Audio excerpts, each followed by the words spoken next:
Setelah melakukan pembongkaran bangunan yang berada di atas aliran sungai sepanjang Jalan Ahmad Yani, Pemko Banjarmasin berencana akan kembali melakukan pembongkaran bangunan yang berada di atas aliran sungai di sepanjang Jalan Veteran pada Senin 8 Februari 2021. Bangunan ini diduga menjadi pemicu banjir yang terjadi di Banjarmasin.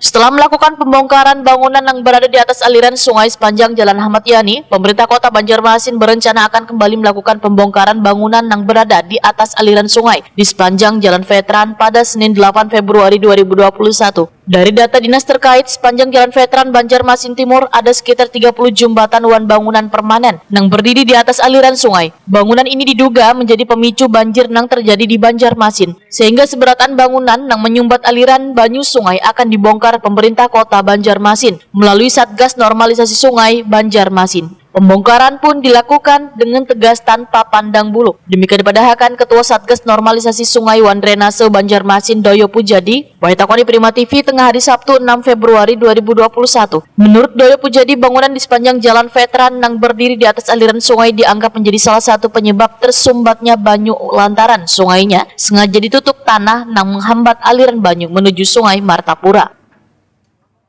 Sementara ini tahap ini atapnya dulu. Nah nanti yang berikutnya ya ini lantainya. Terus kita tembus yang bangunan di ruko-ruko ini kan tanah Pemko sudah dibebaskan. Jadi kita bongkar semua habis. TPA-nya kita pikirkan pakai solusi alternatif. Nah beliau dari Polda ini, luar biasa beliau ini.